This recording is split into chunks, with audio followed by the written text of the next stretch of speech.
And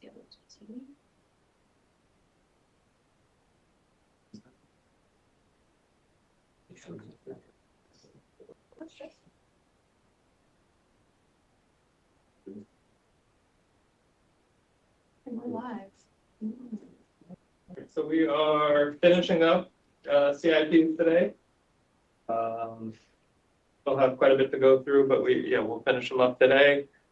We are, as we're going through them, there's discussion on them. There is a kind of a tentative priority setting, but the priority is more internal.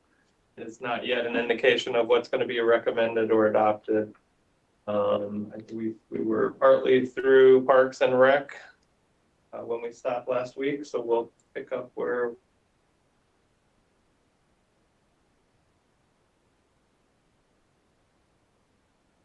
I just want to discuss. Yep. I believe there's a countywide trail program. We've been in the process of replacing the trail network. We just completed Alpine with the new surfacing, which is kind of like that playground board in place rubber surfacing. The next one on this fiscal year that's identified to come up is Treaty Park. Treaty Park's probably our most used internal trail within a park system. It is in fairly rough shape and would be a high priority for us to get accomplished in the next year.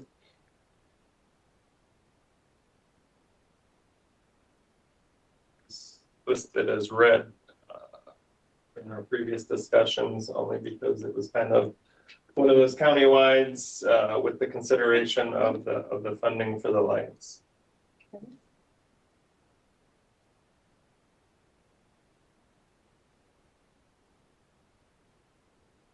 Find any priority you would put on this and really, and what would consideration with the light program as well? As a department head, I would probably say a 1 on it.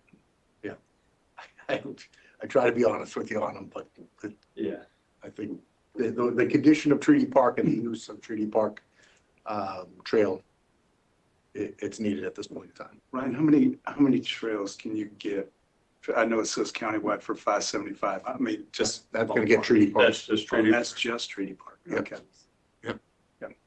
How many, are there any trails in future years that would need addressed? We could slow it down pretty good after this. So we just did Alpine, and we're doing Canopy right now. And Treaty would be the one top. Those are the 3 internals that are really used on a regular basis. These products have a good warranty with them, and we should be able to slow down that program after this year. Okay, and this is the one we marked red, so it is potentially a. It is general fund, yes. So Can we say? Oh, we haven't marked it yet. So Ryan's opinion is it would be a 1, but yeah, there is that funding consideration with the other general fund CIPs. Okay. Would there potentially be the possibility maybe we take something off if we choose to fund this one? Maybe something else, To alternate the, mitigate some of that cost. Yeah, I know we talked through our park replacement repair program, which won't show on here, but that's in our regular general fund. This kind of is a very similar concept, and you could pull this out and just put it into the park repair replacement program and just reprioritize in there, but this would probably climb up the priority schedule on that. I'm sorry, you were saying that this is in need of repair? Yes, Because of the condition? the condition of that trail and the use, it's not in a great condition, and the amount of use that site gets. What kind of trail, is that asphalt? No, it's like a lime rock down on it.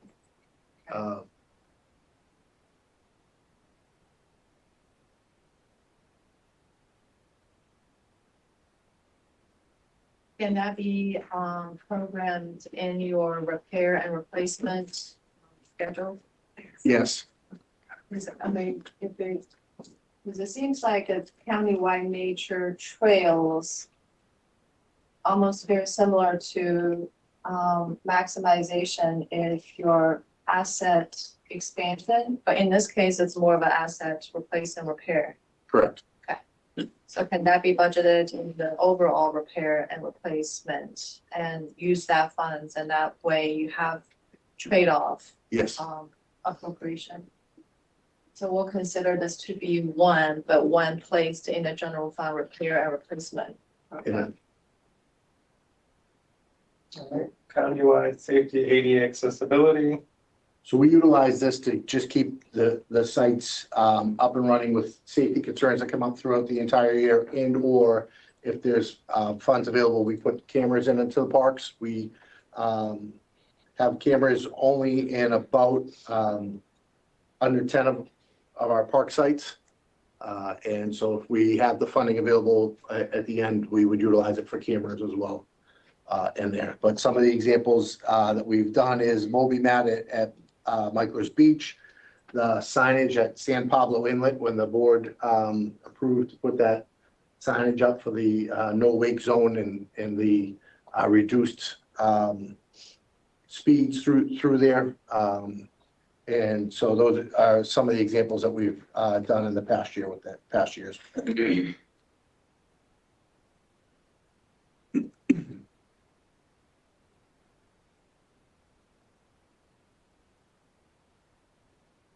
And that's rated.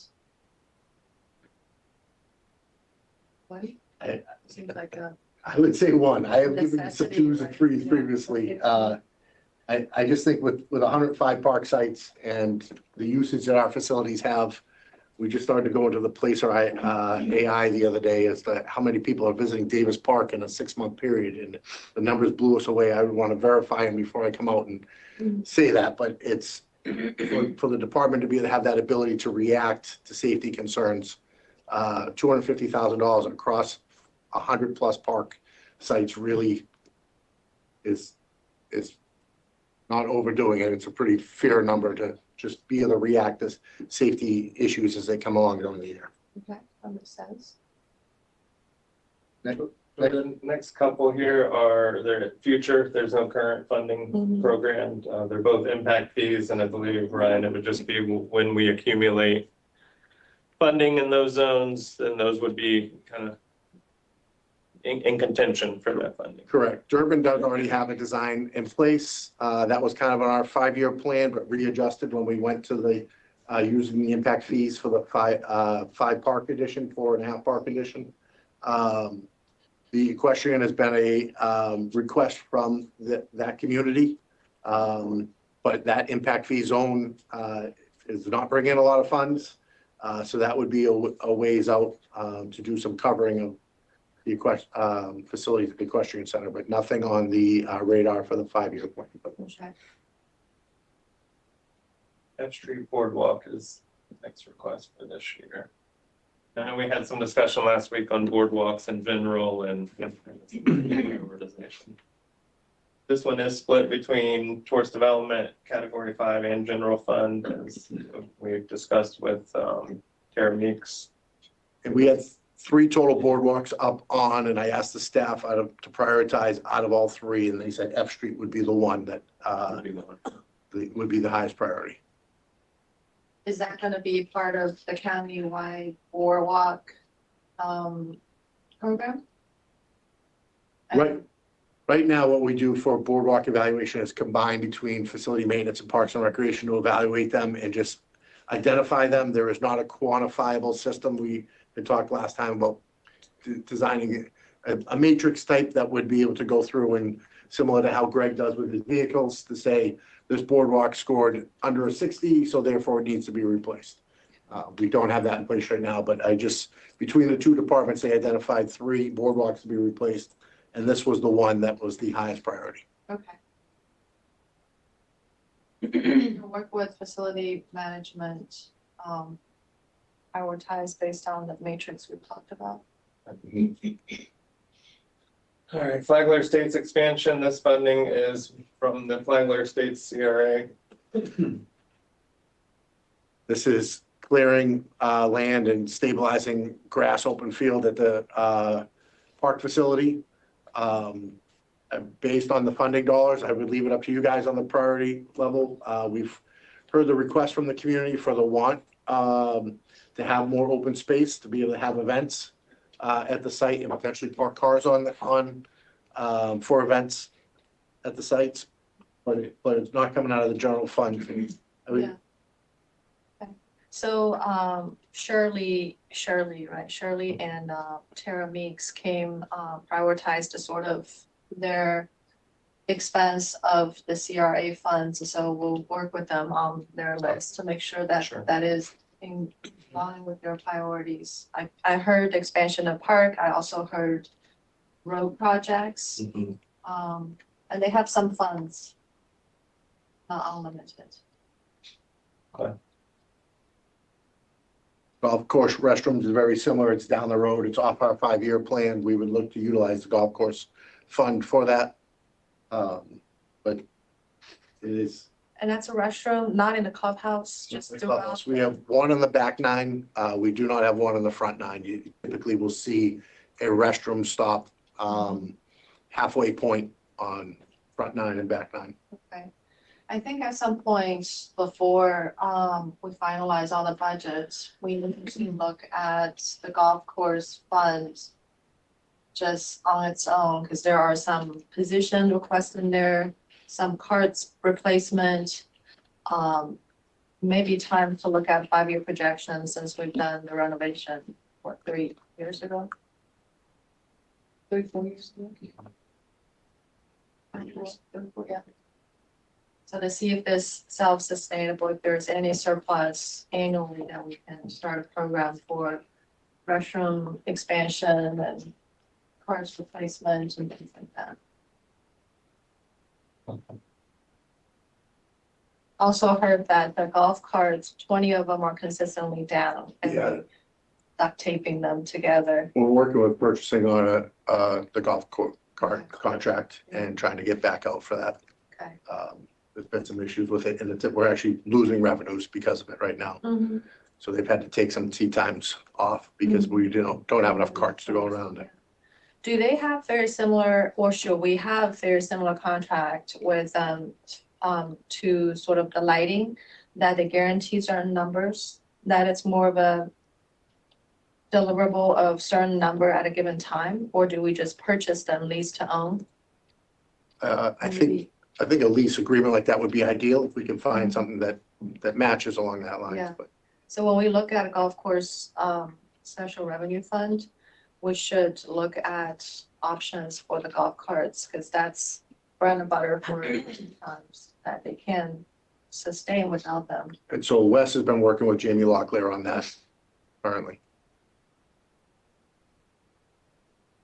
Knockady Community Park upgrades is parking lot lights. We added the volleyball lights just over a year ago. That would be out of Park Impact Fee Zone B. That would be a 2 on the 1 through 4 rating. Do they, well, 2, do they, do we have lights in all parking lots? Like this is the one that we didn't. But lights in parking lots that typically have night activities, this one has just expanded from all day activity to night activities with the volleyball court lights. Would this be something, can be part of the Musco lighting system? So Ryan, I'm not familiar with are the lights already in place? No. Good. So we want to install new lights. Can that be part of the $12 million project? It certainly can be. Typically though, Joy, for parking lot lights, we wouldn't spend the money, the Musco type system Yeah. for that. We would do something that would cost less Or like a parking lot? for Okay. parking lots. Yeah, we would just do typical LED. So it is something that we can work with parks and actually take a look. To be honest with you, it's probably going to be more getting the infrastructure to the locations versus the cost of the actual lights themselves. So that's probably on more of a evaluating first and then figure out if we're gonna fund this. I mean, you guys think 100,000 would do? You know, Yeah, we can go out there. We can take a trip out there. I'll take a look. Okay. Palmo boat ramp expansion, same thing, similar. It's off of our 5-year plan right now. And we have the property across the street that we're currently doing some parking at. But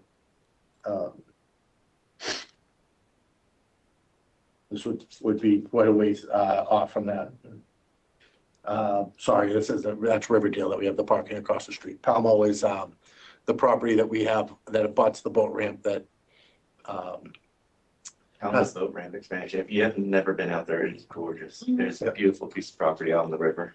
We don't have anything right now, or just, We have a boat ramp there. There's a property we own that abuts it that was, I'm assuming, a individual property at one point in time. And it's pretty much just waiting to be developed at some point in time, but. There was It'd just just be a plan additional put parking. together for it. What's that? Would it just be additional parking? Yeah, parking, kayak launch, it has some land to it, There was a little master plan put Yeah, together for it. yeah, pavilion type of thing. yeah, and that's the part of the waterway access expansion program that we put together, right? A couple years ago. And this is one of them for the capacity expansion. So it was evaluated in that whole process that we did evaluate all the boat ramp sites. Yeah.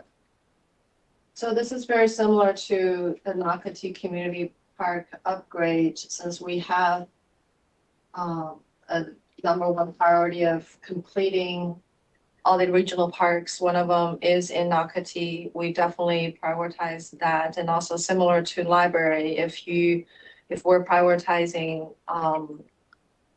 putting in those new regional parks, it would be good to evaluate the capacity and the impact on the need for expansion for existing parks. And I'm talking about Nocatee upgrade, the lighting for the parking lot. Similar to this, we're prioritizing Northern family. So this, Yeah. I know it's a future project, but we just need to be on the same page. We need to complete that one first and then move on to the next one. 100%. Peace Park was presented from the West Augustine CRA, right? Yeah, this may be a duplicate. It may have been in ours as well, in facilities. Okay.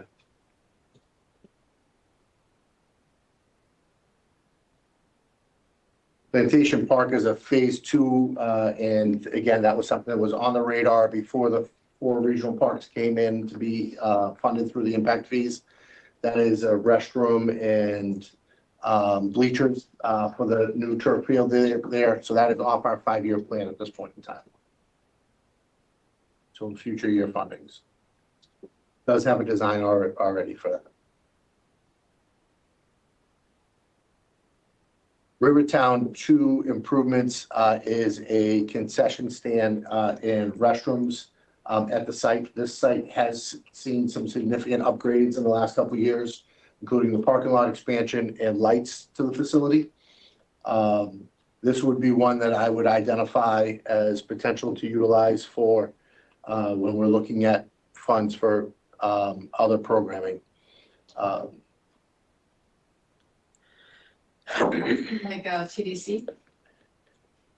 It's the TDC and the impact fee are both being used, $600,000, but in regards to whether it's for Waldron or it's for lights, countywide lights or whatever it is, that this would be one that could, when you're looking at prioritizing the dollars, Could be weighted. could be bumped down the road. Okay. So- Again, does have design in place, so it can move. It would be shovel ready. Yeah. But But it will be 3 for 2027. No. But we know we can be ready to go when we have funds. That sound good, Brian? yes, yep. Schoolhouse upgrades is at the fairgrounds. That upgrades to the building facility there. That is TDC category 3, very similar to what we just talked about with Rivertown. When we are having the conversations about finding the funds for Waldron and prioritizing, this would go to that level 3 to be not prioritized at this point in time. Shands Bridge Pier is down the road. So there is some elements of improvements that will come from the state when this comes on board. We'll still be working through that with them. We've kind of just put this on the radar because it will be coming to us. But it's not in the next future years at all for us.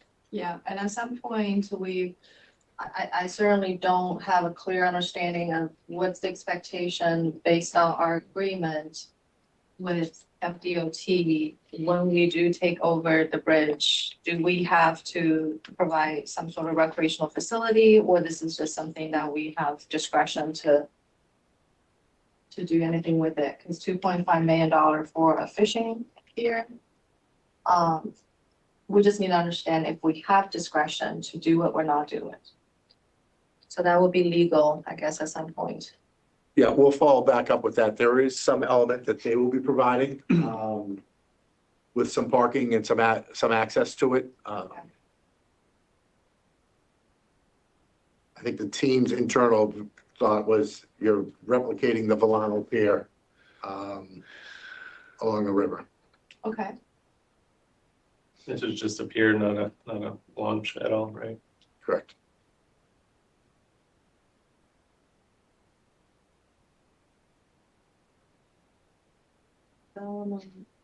Full shell replacement, Dan, you wanna?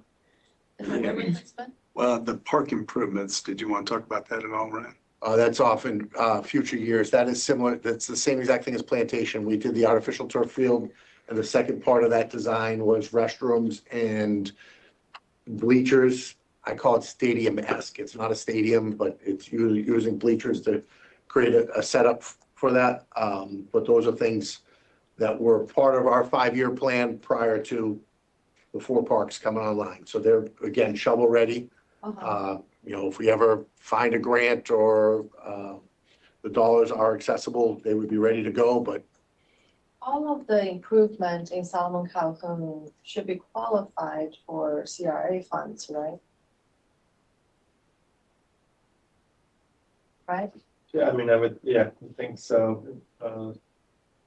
Yeah. we can So look if at there are that. smaller amounts that is prioritized by the community, we can certainly consider And that. do it in bites, The yeah. turf field was too many, so it was bigger than the CRA can fund. But that came out of general fund. No, impact fee, some of the impact fee, right? The turf, that was actually TDT. oh, TDT. So Joy, the next one on the pool shell, there's 600,000 currently approved. Yeah. This is for alternates. That would be the decking. Around it, there is some existing sunshades, and it is to resurface the splash pad that is over there. We did have a meeting with Planet Swim about a week or so ago to discuss some ideas that they have that they are also willing to fund. Verbally, they're willing to fund. But and part of it is with that splash pad. So it's probably a further conversation once we get to that point, but we are about to put out for solicitation the actual shell. And then we'll work with Ryan's group on the timeline because we do have a window to actually do this work.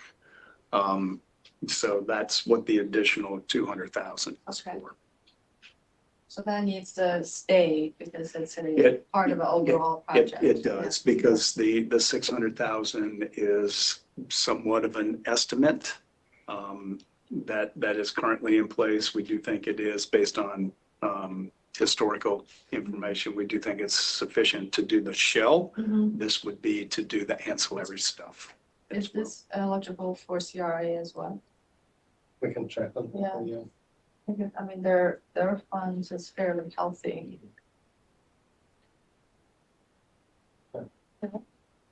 check the CRA fund.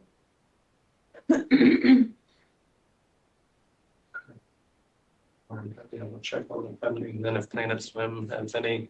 Yep. Opportunities there. Absolutely. Yeah. Do they have, the Planet Swim has some capital cost sharing in their contract, right? So I don't know if that can be folded into that. Yeah, potentially. It's, and part of that conversation was the specific to the splash pad. Yeah. They're not a fan Okay. of it. So that, again, may be part of a bigger conversation. Splash Pack is like Splash Park, like the one we had in St. Augustine Pier. It is. Who wants that? Is the community? Well, it is. It's been there. Yeah, I mean, it's existing. Oh, it's already there. It's already there. Yeah. So they're not big fan, meaning they want to remove it? They would, real high level, they would like to actually put in a pool just to teach young children Okay, how to swim. yeah. So they can kind of isolate them from the big pool, Mhm. which was very busy the day that I was there. But again, they're also willing to participate in the funding for that. Okay, So again, it may be a bigger conversation. yeah, okay, gotcha. I understand that now. So that sounds, that sounds a good benefit. Yeah. We can make the finance work Absolutely. and remove the maintenance cost. Yeah, exactly. Yep. 207. 207 Regional Park, most of it is off and beyond the 5-year plan that would be design of the park. The 25,000 is out of impact zone D, and that is providing some clearing and access to the site. Mhm. And we will start to look at the potential to utilize the site for affordable, limited recreation. That would be something like some disc golf holes or something like that. Mhm. That wouldn't be a development of the site. Permanent. Yeah, that we would at least be able to be using it for the first few years.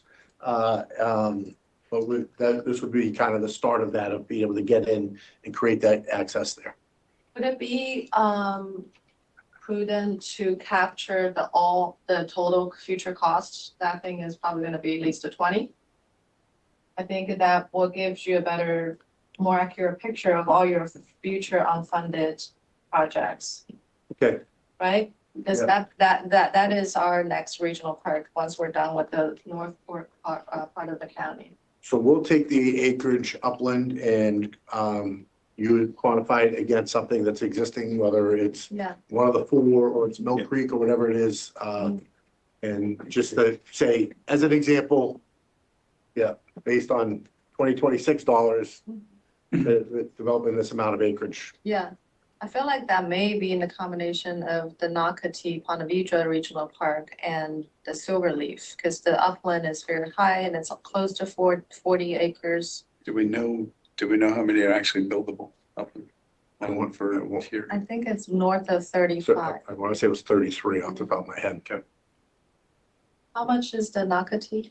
On the Vedra Regional? It's probably going to be closer, and Sportsplex is not going to be a good, Yeah. because it is a sports park. I was actually, Without the library, obviously, because the right, library's. but I was actually thinking Greenbrier maybe potentially would be, because they do, it's about 25 acres of actual buildable Yeah. park, Mhm. but there is that entry road, so we could use, basically we use a per acre Mhm. cost Mhm. to come up with that estimate. And because of the location of it, it may be a good, Ryan, you'll know that better, good tournament location for sports complex than community, because there's nothing around it. So community parks features. It's hard because for now, yes, I will kind of, as those impact fee dollars start coming in, see where the development is, Sure. what's coming in with that. Yeah, well, I mean, I'm kind of talking out loud without consideration of the funds, just Yeah. what kind of feature may be good for that location. Yeah. It's right off of 95, It would, in between Daytona and Jacksonville. Yeah. and the combination of being attached to the fairgrounds Yeah. creates a So it lot has- of opportunity, yes. Well, how much is Silverleaf complex? Silverleaf is high 30s. High 30s. Yes, I'm sorry, Silverleaf. Yeah, Yeah, Sportsplex Sportsplex. is high 30s. So probably 30 then. Yeah. So, yeah, I think a way we should capture a number. That's a big Yeah. future project we need to get ready for, probably Cool. next 5 years. We'll work on fine tuning something that based on an example of what we have existing.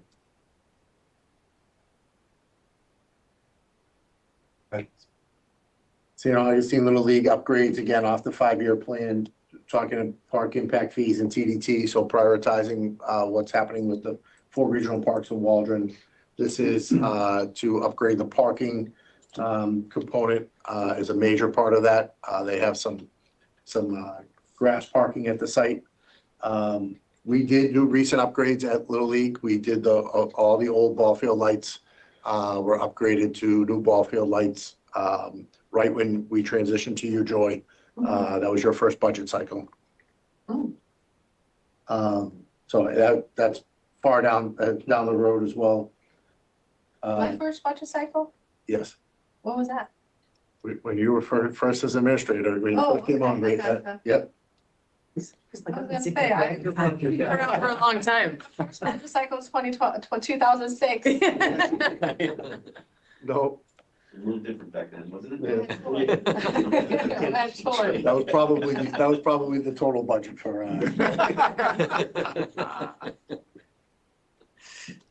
Treaty Park expansion, as well. That's down, off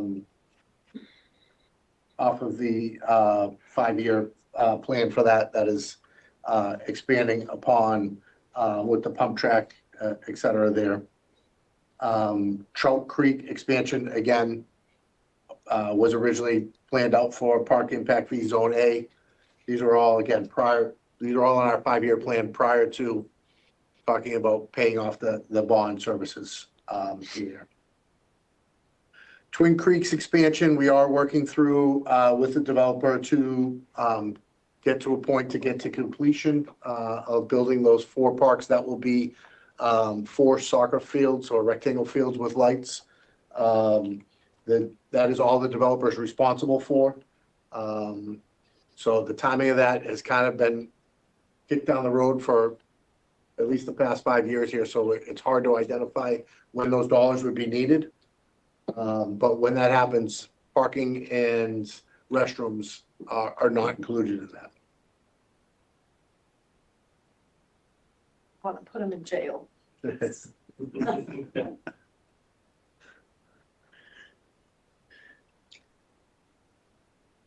Volano floating dock, again, same type of thing. We did a study and evaluated this would be to add to the existing current floating dock.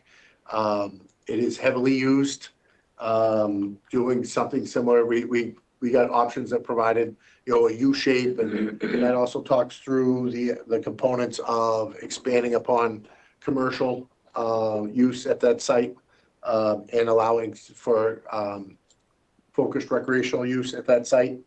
But those dollars were put in place from that study. But again, looking at the Waldron boat ramp as a priority to get completed, this would slide down off the 5-year plan. That brings us to the Waldron Family Park and the boat ramp. Right now in fiscal year 27, we have, or the department has looked to allocating $500,000 from Park Zone C over a time period and put that in our 5-year plan. And then the 1.5 million is a combination of a lot of TDT Category 3 contingencies, disc golf, Mill Creek remaining budget, artificial reef dollars, Calhoun turf remaining budget to put in there. We're continually to work with Port and Find to talk about when is the appropriate times to go and ask for additional dollars. And we're just trying to, for lack of better term, squirrel up as many dollars as we can till we get to points that we feel that we can potentially phase. We are currently in the very beginning of the design phase at that site that is funded, and that went out. And we will be awarding that bid and contract in the next few months. So, Good. and that will really, identify the dollar amounts, because right now we're identifying the dollar amounts off of a master plan as opposed to the design engineering. Yeah. that's And great. start the permitting process on that. And then the 2 access points are established. Right. One's under construction right now, 312, Yeah. and then some other improvements off the US one are part of that as well. And then that other one off of Nick's Boatyard that comes off of one will need additional work as we come into the park, into the park improvements Mhm. to allow the boats to traffic down there. But Once you have the boat ramp set up is when you need those. yeah, other that would be part of that Right. combination, yeah. Okay. 312 looks really good though.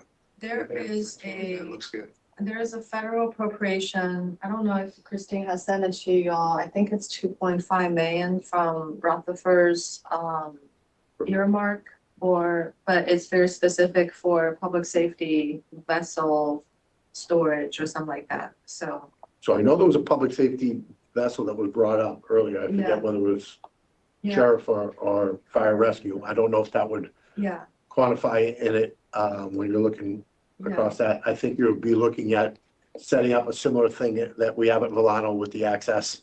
Mhm. And so that they can have the vehicles, stored there and be able to provide that access there. Mhm. Okay. So would you Yes. mind to just get with Christine, make sure, Yep. I don't think that has been finalized yet, but that is in running. Okay, I'm sure too, we would have to, just want to look at the current year's, at least Cat 3 funding. I know it was some contingency funding, but just see what funds are available there with Okay. the revenue levels that are coming in and what contingency funding may already been reallocated. Okay, that's great. this is an impact zone C, which is not paying back to the bond. Mhm. A and B are paying back to the bond, so it does have that flexibility, and we're looking to withdraw a lot of things back on impact zone C. Okay.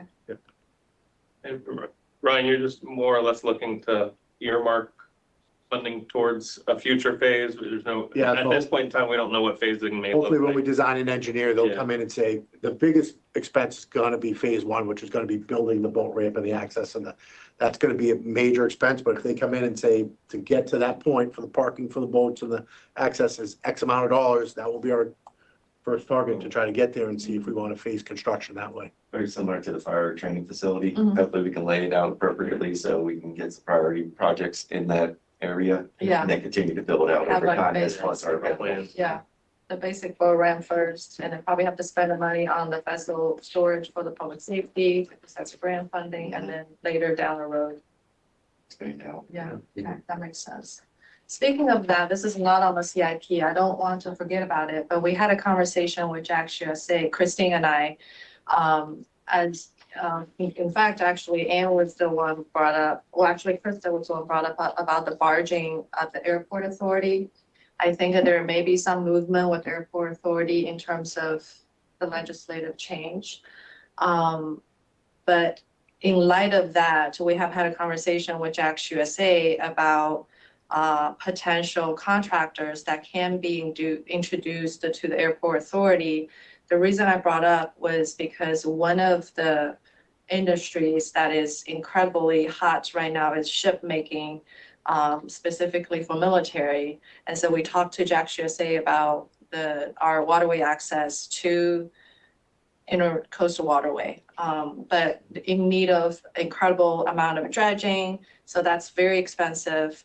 And if that is the industry that we may potentially be interested in, if we even had the infrastructure, we have to look at navigable ways to get the product out, which our bridge, Volano Bridge, I don't believe is a openable one. Right. And I think that's the only bridge you can go out.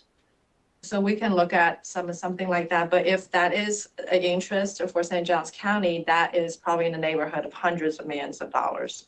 But something to put on the table to look in the future. Because that will be a very well-funded program for a really long time. If St. Johns County has ability to be part of that, then that would be very beneficial. So I wanted to at least maybe put a tickler on the IDT meeting agenda, just to kind of look at ideally what that looks like. That's interesting to see what kind of transportation improvements would be Yeah. necessary, let alone the waterway access that would be Yeah. necessary.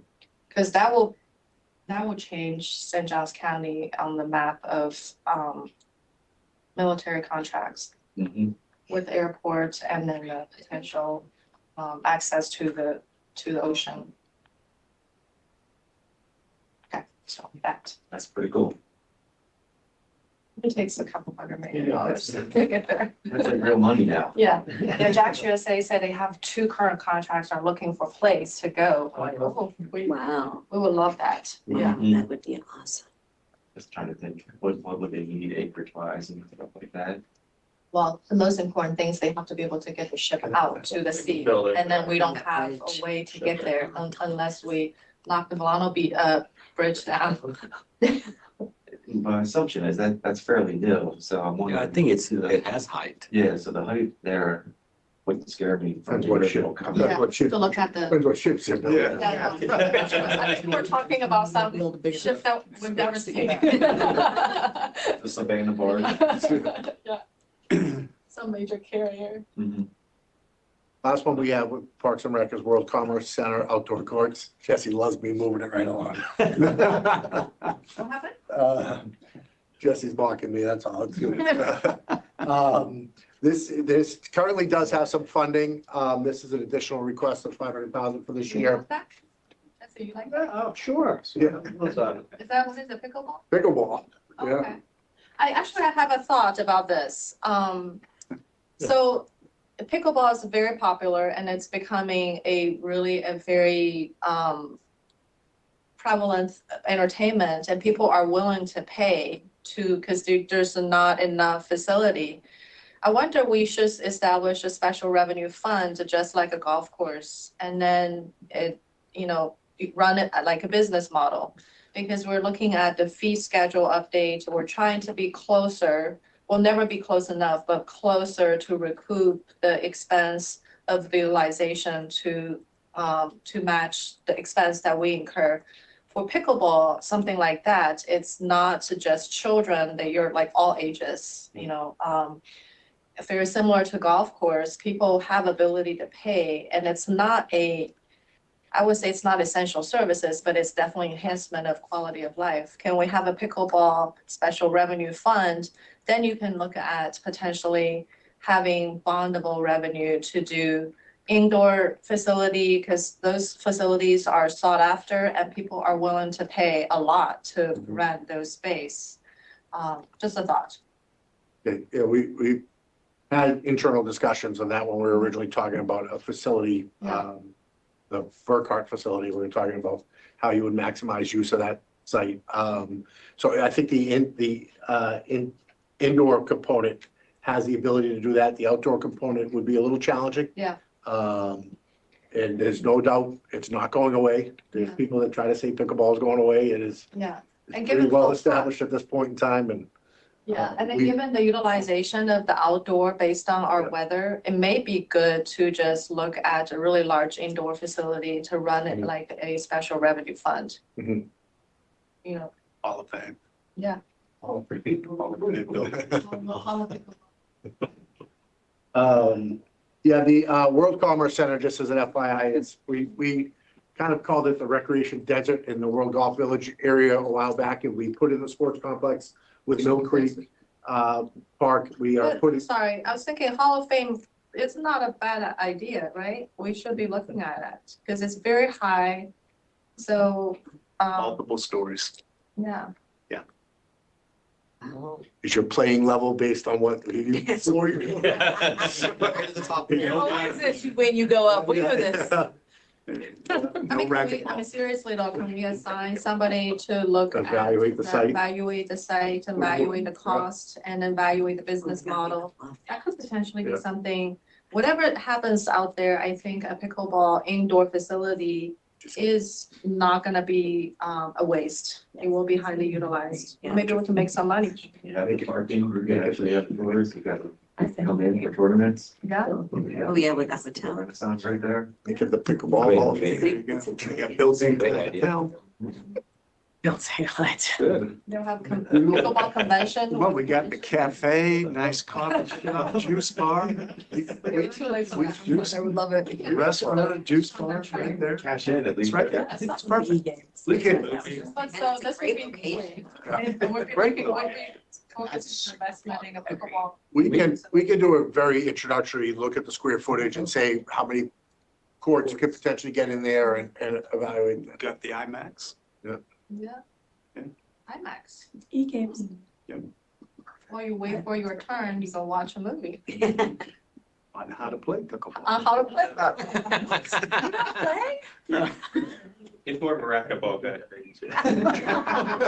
Racquetball guy. So not racquetball. They didn't like my team size. I didn't get it. Joy, we can classify this one as a 2. We do have some funds and we would do as much as we can with those funds at that site. So, and then be able to come back so we can phase in that site on that. So we would take the existing construction dollars and with the plan and say, let's build as much as we can of it and leave it kind of laid out to potentially come back in the future. So it is supposed to have basketball, tennis, and pickleball at the site, along with a restroom. Okay. I think there's one. Would you want to add a new CIP indoor Hall of Fame pickleball facility and rank it number 1? I would say let's do the exercise first and take a look at. And we have some funds in our consultant dollars that we can take a look at that Yeah. and analyze to see what's the square footage, how much use you can get out of it. Yeah. And some of the other things. So Yeah, that would be we can great. start that look this year. Sounds good. And the library hub on the side is the area's been looking for a library. Come back. Why do you keep going? All right, we completed recreation, still have quite a ways to go. Moving on to public works. Sure thing. So Atlantic View Drainage, this is identified for funding out of Transportation Trust Fund. This was identified through, we got a lot of complaints and through our different supervisors reviewing this area. Atlantic View is located east of A1A in the Crescent Beach area. It does not have a drainage system in place. There are some flooding of homes or major rain events. We initially thought this was going to be about a $10 million project and come back, but the team was able to come down, reduce the cost to $1 million. That's why we're bringing for next year. You're designing it this year, right? The design is near completion right now. This has been a known area of flooding for quite some time. And Priority. I put it as a 1 because we've gone through all the steps and design, permitting, and identifying it.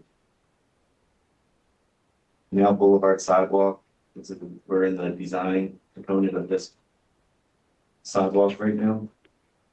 We're completing the Palm Valley Road sidewalk all the way from A1A to basically to the bridge. So you're going to have connectivity all the way through out there. This is adding additional connectivity. One of the questions that came up previously is, can we use impact fees for this type of project? We did reach out to OCA about that. So far, they've come back to, they feel it's reasonable. They are still looking into it a little bit more, but feel, since it's part of our transportation network, that this is a good use of impact fees. But it's not 100%, it's 90% that they feel it's a good use of impact fees. Countywide bridge and culvert safety. The county maintains over 60 different bridges. They are inspected every other year by the DOT that provides recommendations for repairs or maintenance items.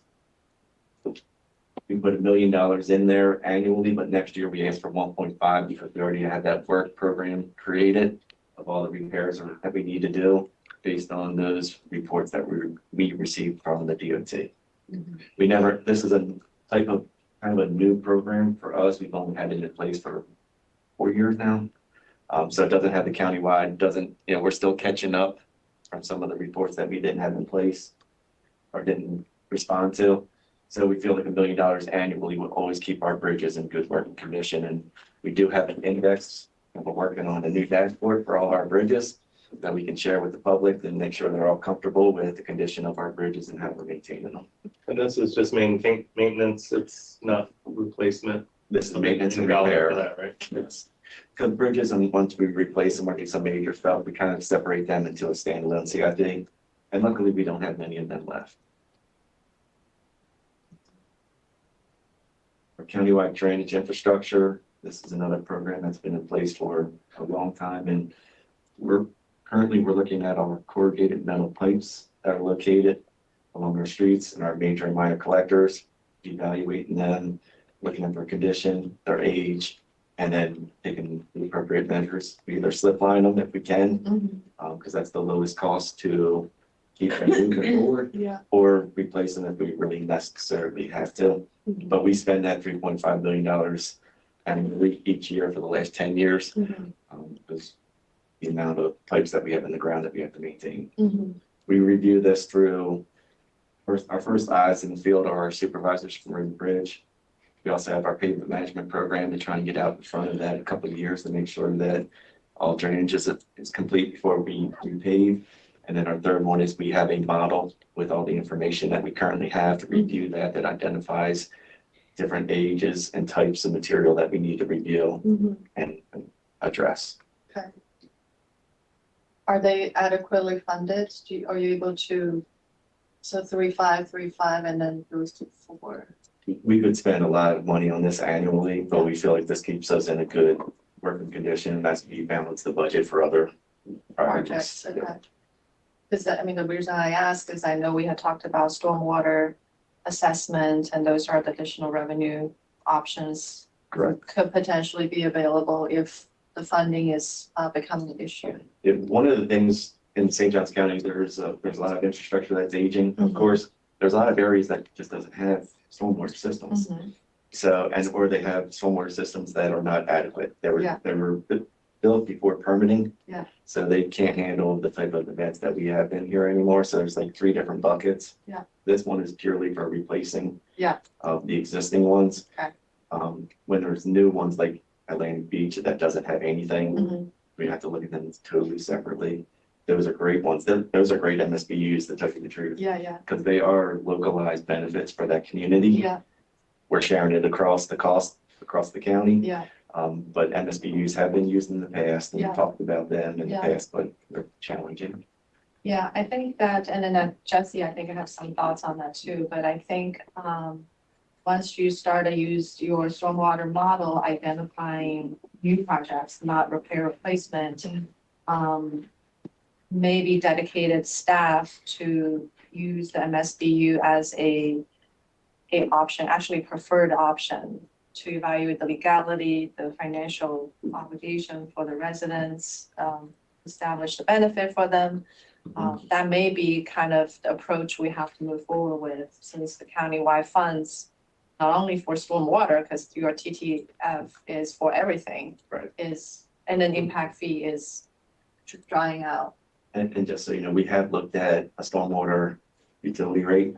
So we've looked at it, we kind of have a guideline of how that would work moving forward, who would be exempt, who would be, would be part of it. Yeah. So we're not starting from scratch. If we want to dust that off and look at it again, it comes up every 7-10 years. Yeah, I almost feel like our IDT needs a separate topic just to talk about MSBU, MSTU for different infrastructure projects, because that's also applicable to coast management Mhm. and then stormwater, because they're all very localized benefits.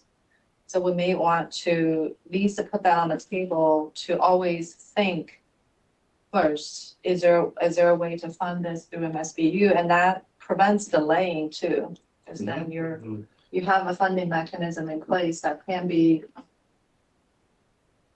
healthy. It could be healthy, and if you do an MSBU, a lot of the drainage is benefiting that community. So again, they're the ones benefiting from this project. Yeah. Some of the newer communities paid for it already. They Yeah. paid for their stormwater system, they paid through it, purchase of their house. Yeah. Some of these other ones it was never part of that house purchase because it didn't exist at the time. Yeah, and it's a one-time capital expense, so very similar to our beach nourishment that we did in South Ponte Vedra. there is going to be assessment, but it's not in perpetuity. And then you have a asset that we're just gonna include as our countywide maintenance program. And it's built to our standards and Yeah. everything like that. We're Yeah. happy to maintain it. Yeah, maybe it's time to start identify those projects. Sure. Because once we have a pioneer project, then that can be replicated other parts of the county. Okay. So that at least we have something to offer, because right now, if we have that need, we don't even have a way to offer it, because the funding is not existent. And I think drainage fits in those type of projects perfectly. Yeah, okay. But then we move down to countywide safety improvements. So we're like $75,000. So we use that for the beacons, for ADA ramps, for crosswalks, for any safety thing that comes up throughout the year. Mhm. We really, it's hard to program that out because we continuously are looking at our infrastructure, looking at our roadways to see if there's any areas that we need to address. Mhm. I think Woodlawn Road is a perfect example. We just put in some new beacons over there and a crosswalk where students are Yeah. going back and forth. This funds can be used out of this. Yeah, okay. Then our countywide sidewalks construction. Go back to the safety improvement. So that would be the program sort of as the implementation measure for the countywide safety study that we're doing. And then hopefully eventually can be replenished with some grant funding. The The safe safety, street. yeah, the safe street. We actually put that in our operating budget. Okay. No, I meant like in the In the down the future. road, if you have to do some implementation measures, to respond to the study, Absolutely. that's where it will be, right? It would be in there depending on the recommendations. Yeah, If they're major infrastructure, but a lot of these things are going to be signage, it's going to be Yeah. striping, it's going to be those little things like you're saying Yeah. that could come into this. okay, gotcha. And then our countywide sidewalks program, that is, we have two different things. We have gap fillers, making sure that as new construction takes place, that we're filling in the gaps. 4 Mile Road is a perfect example of that. The new townhomes over there were able to construct a portion of sidewalks. Mhm. Now that it created a gap, so we can fill that in Mhm. and then create more connectivity throughout the county as it expands, Yeah. as well as major repairs on some of our current 620 miles of sidewalk. Road and Bridge handles the smaller repairs. Mhm. Anything that would take over a week for them to address a long stretch, we would use these funds to contract that out. Okay, Countywide signal retiming is a constant battle. So we're out there looking at the corridors. We're really starting north to south where we did Racetrack Road 210. We're continuing on IGP, looking at retiming of these corridors as new improvements or changes in the roadway systems come along, as like 210 changes everything along there. IGP is in a steady, state of change with 2209 coming in, tying into 16 improvements. So it's never a completed project. It's a constant cycle of reviewing what we did and how we improve it. Mhm. And then countywide stormwater modeling, this is going to be ready to get us back up and where we were a couple of years ago. We've had some money in there just to keep a little maintenance as developments come in. It's actually probably more used as the maintenance item with development services. As developments come in, they take the model to see the impacts of what they would have on our adjacent properties. We've worked with HT, helped us in the past for building because of the FEMA rates, helped us fund this program. And that's what we're looking to do again this coming year, is get this thing back up to a state where it was before. It's just been in a maintenance type of system over the last Like a decade or full so. update. Yep. Okay.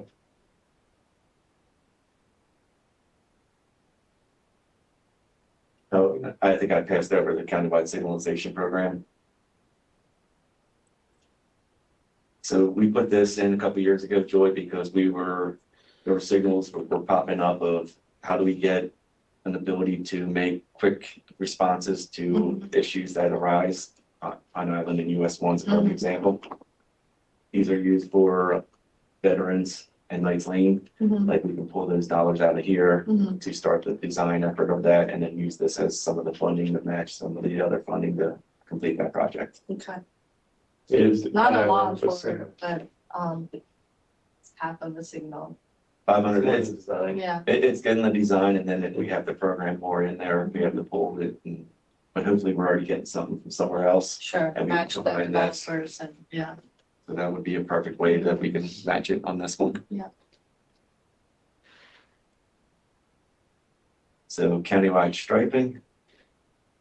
We have now a program that every 4 years, we're looking at a quadrant in St. Johns County to restripe all the major and minor collector roads to enhance the safety and make sure that they're very visible, as well as the RPMs. Those are the reflectivity things that you see in the middle of the road. Once you see them go away or come back to new, it's amazing on how much safety and help they provide on our rain events. So our countywide engineer, our traffic engineer came up with this program every 4 years, which is like up each RPM. We'll replace them and kind of. You're doing like one quadrant each year and you continue. Yep, and then we just have to make sure we coordinate with pavement management, with any other CIP projects, and then as development comes in as well, if they have any improvements coming our way.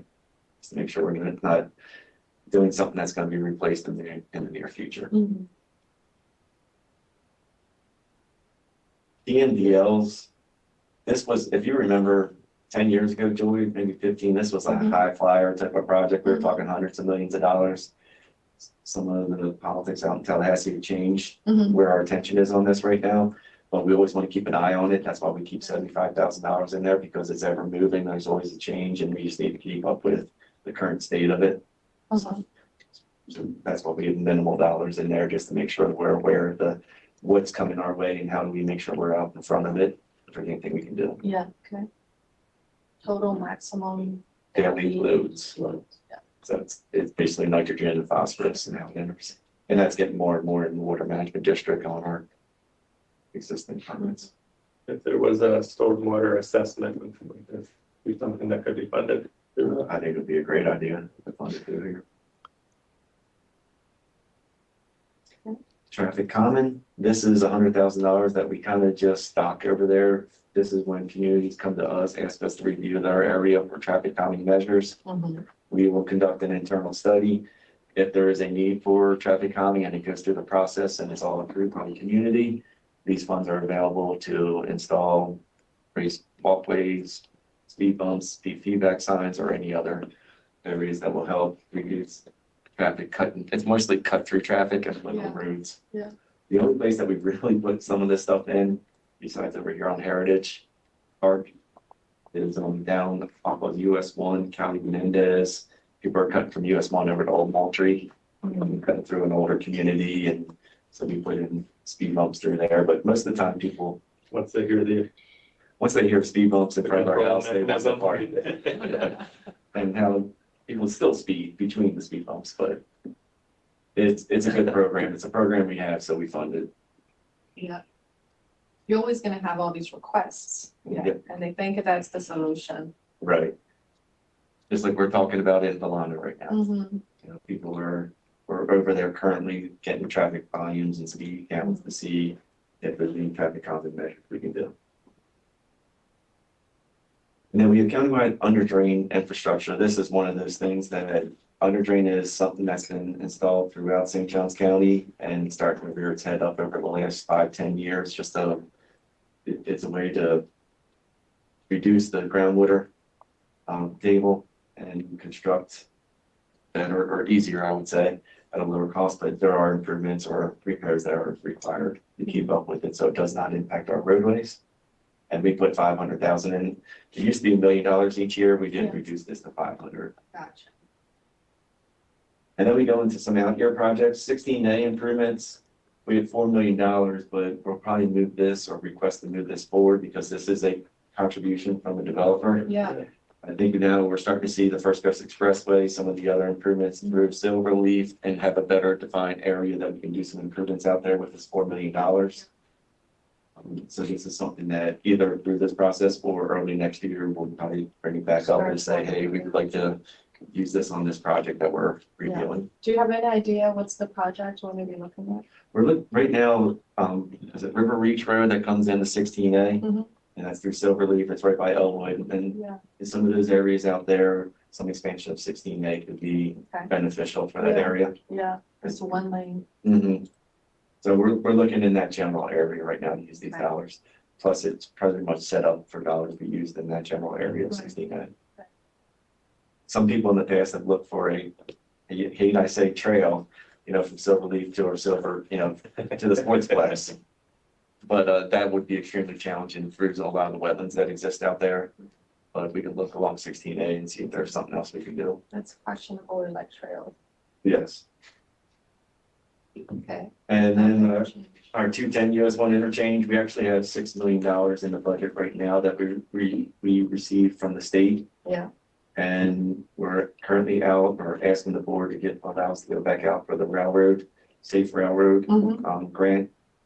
And Christine and her team are putting that together for us. Mhm. We can hope to $20 million so we can do the overpass over US 1, have 4 lanes going across US 1 on 210. Starting to see the need more and more as we've expanded 210. Yeah, what's the grant, the 6 million? The 6 million was a state appropriation. Okay, was that from 24? Was it 24 or 23? 23, 24. So Oh, currently, that's right, we were gonna use that to match the railroad grant from the federal, and then that grant was delayed. correct. Okay, so that funding's still there. Even the 6 million, we still see an improvement coming. We Yeah. can still do an off ramp, kind of the northeast clover leaf Mhm. as part of that $6 million if we don't get the additional money to do the full. Good, that's great. And then 210 4 lane, and that's out years. That's the section from veterans and 210 all the way back down to 16A. Yeah, Just really want to see how the First Coast Expressway impacts that oh, it's area. great. 210, I-95 to EPAPI. That's the 10 million, I think, is incorrect. I don't know if we have 10 million in there for next year. I think there's something. We got, What was in there? so this would be adjusted for FY 28. The DOT currently is looking at this for us as part of the 210 interchange, Mhm. and we'll identify some of the improvements as well as any land acquisition necessary on our section. Mhm. We do have, I think it was supposed to be $1 million for next year. So Okay, then we would have the ability to purchase property okay, identified through And their that- study. yeah, and that's a very small section, right? It's a section that we just complete Yeah, up to 210 in front of the truck stop area. right, okay. This is, but we probably, the DOT is gonna take another, probably a full 12 months to complete their evaluation. Okay, yeah, the 57. Mhm. Greg, since this is 27, ask what priority you put on it. Actually, I'd put a 2 on it. Okay.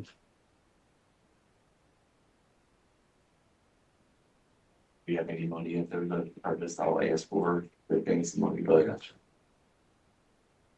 I have a big number right now. And then that one's done. That's probably just a future phase, extending it further, but Oh, yeah, okay. So there has been some preliminary talks, just making sure that we're set up for any future improvements from 16 all the way down to 208. Yeah, So we've been talking about EDIC and others, so it's out there, it's still in our minds, but right now it's out years. 0.209 4 laning to 6. This is from 210 north to the 9B connection. As we go through our 210 2209 intersection improvements, we'll let those come and go, and then start the design for this project and 28 with the construction in 29. This is right now, impact fees is identified for these improvements. Impact fees probably won't be there. It's gonna be challenging to have this funded through impact fees, so this is probably something that's gonna have to convert to a TTF dollar or anything else we can see from developer obligations. And then we have our current 2209 210 intersection that we're going through design efforts right now. We programmed $15 million next year. This is probably something I need to sit down with everybody, but $15 million. This is now TTF dollars identified for it. The current cost estimate is about 17 million. Mhm. And there's other projects that you're going to hear me say, we're going to push this project out because I think this is a higher priority. Yeah. To push more dollars into this project to make sure we can build it. Yeah. But this is a 0 on the scale. I think this is our #1 priority in Right transportation. now, If weight doesn't have it. yeah. The group management site, and talking to Joe G, his team as well as Corey about trying to just find land for debris management sites. It's something that scares me all the time, is making sure that we can take our debris to a location. Seems like we're getting tighter and tighter as we go along. And being able to secure some property, even like 10 acres. We've talked about this 6 acres off of Veterans. I'm just always worried about locking stuff down. So that's why we have it in here. It's probably a 2. Really, it's not a major priority, but it's something that for us, that when you need it in a bad way.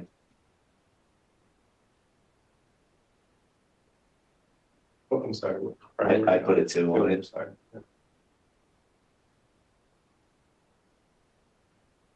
And we have Dorado Drive drainage improvements. This is a study effort for next year.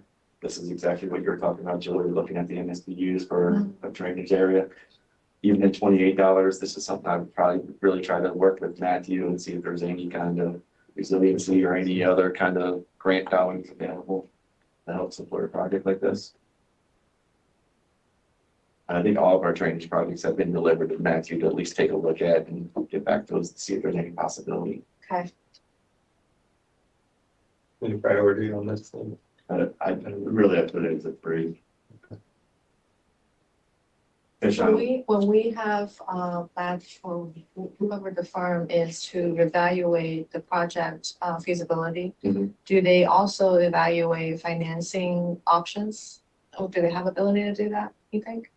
Yes, because they have Yeah. Jones Edmonds Yeah, is actually the support for Matt. yeah, We sit down with them and do the criteria about our Mhm. projects and what should we submit on. yeah. But Jones Edmonds definitely has the capability Yeah. of looking at them And maybe and all that. not be a bad idea if they're already doing the feasibility study, financing mechanism like MSBU. Mhm. If they can establish parameters and secures now, don't have to spend the time because they're already in this study, yeah. Okay, great.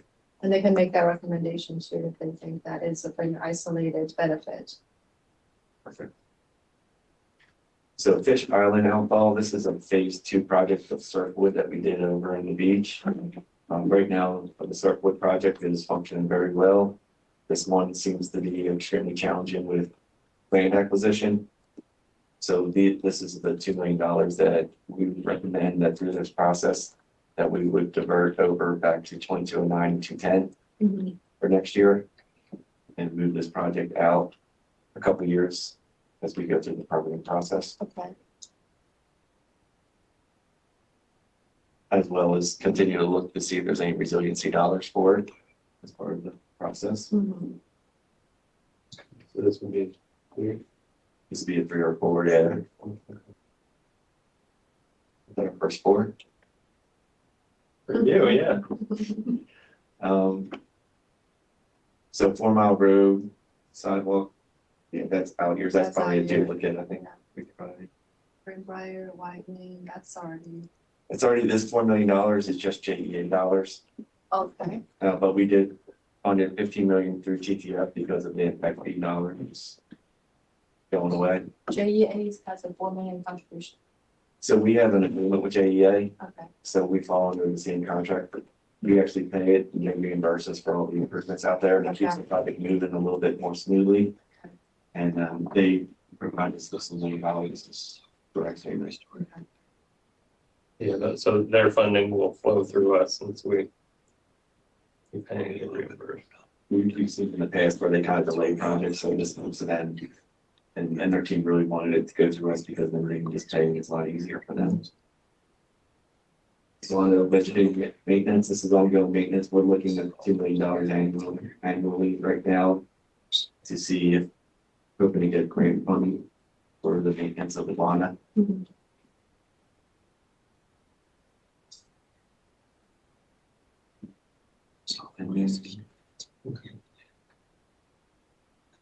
These state pedestrian mobility and ADA improvements, that's future years. That's a grant of the community at 1.3, and that's just stopped right there in future dollars. Hawaiian Isles roadway and drainage improvements, this is another one that we're gonna say the $500,000 should be reallocated to other priority transportation improvements. And that's not, you're not needed or, There's improvements that could be, but the benefit and other transportation improvements, it far outweighs the improvements that we get here. And that's one of those things that MSBU potentially. Absolutely.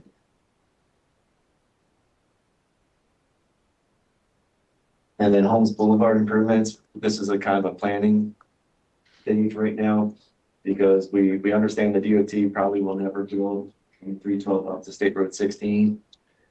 So in seeing and hearing that, we need to start looking at what improvements could be made to Holmes Boulevard between 312 and really 4 Mile and Jack Morris intersection to start to set the stage for what those improvements would be, how much they would cost, what kind of land acquisition would be required.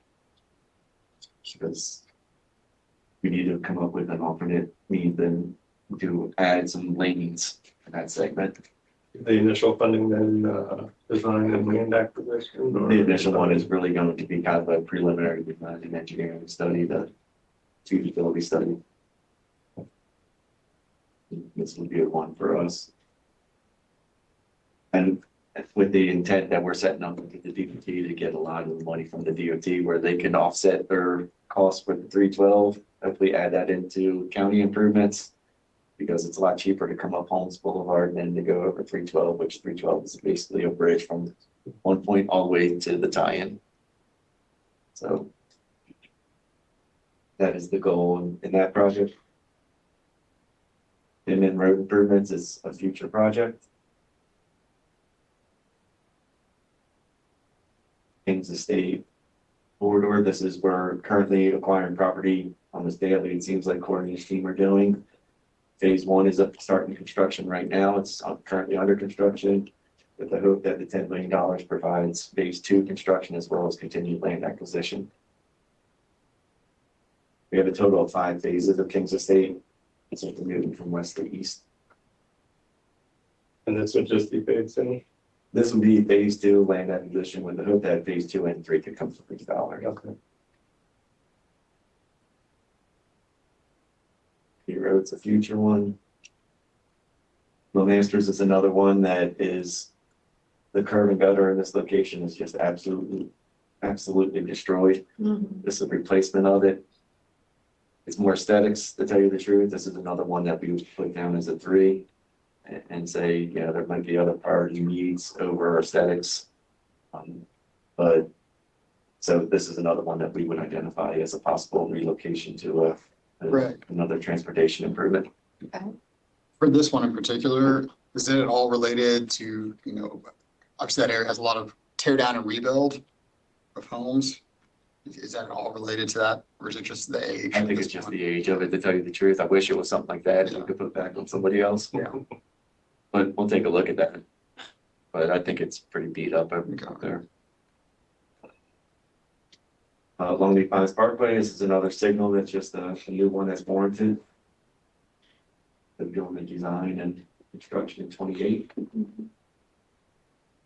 So 1, since it's 1.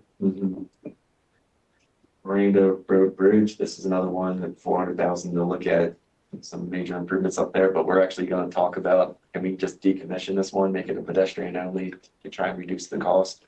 But that's going to take a lot of input from the community up in the Ponte Vedra area, because it is not it's not a critical roadway type of infrastructure, more pedestrian. So there's possibilities of us looking at transition to just pedestrian zone. And the 2.4 is that if it wasn't decommissioned, it has to be. We have to do some work on it, some major repair on it. It's not a total rebuild, but it is. Yeah, where is that? This is up in Ponte Vedra between kind of San Juan Drive and A1 Ponte Vedra Boulevard. Okay. Would this be impact fees if is it, are we adding capacity to 2.4? Well, we will add capacity. The answer is yes. North Beach, bulkhead. You may recall this one. This is one that we were really just looking for a grant opportunity. And this one is, there's still a lot of questions of the total benefit of something like this. And there's a strong community opposition on this one. Because there would be a lot of acquisition of land, and this one would be extremely challenging to get across the finish line. Okay. North Roscoe is another one that we would say we're gonna push to a different project. This is the $3 million that we would, really, we should have only seek grant opportunities for this. It Is does this also flood. the residents that doesn't want it? We've heard a lot of comments back that the residents don't want it. This does flood at just king tides and other events. So we need to keep an eye on it, but it's a great resiliency type project, but again, the community still hasn't accepted it. 3, 4. That could be a I good agree. MSBU project because it is localized the benefit and also requires heavy input and they feel like they have control, which probably not likely to have one. Yes, But when they do, there's a mechanism in place. that'd be great. NPDS. NPDES, that's our permitting, so the $5,000 a year keeps us in good standing with that permit. What's a permanent co-op? National Pollutant Discharge Elimination Oh, System. Yeah, Mhm. feels like it. So it just keeps all of our permits in good standing. Mhm. Oyster Creek drainage improvements, Mhm. that's $7 million in out years. Is that a community? An old community doesn't have drainage system? That's actually through West Augustine, Okay. and it's got some of the areas in there that are impacted through it, but we've done some localized area. Okay. Is that the one that we applied for grants, I think, through resiliency? I didn't. We did get a grant for some improvements out there. We built a pond, Okay. and to tell you the truth, I need to look and see if we can just get rid of the CIP. Okay. That pond that we okay. built. That's great.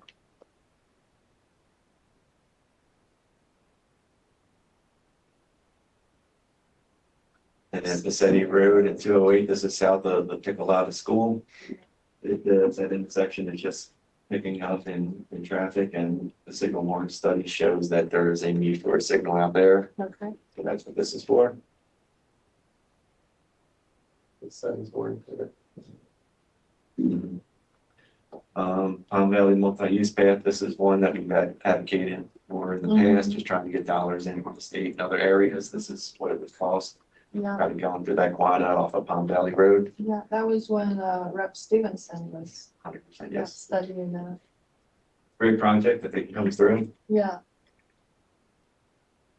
Actually, Palm Valley Road sidewalk, we can probably take this one off for the future because we'll be complete with that area Nice. this year. good job.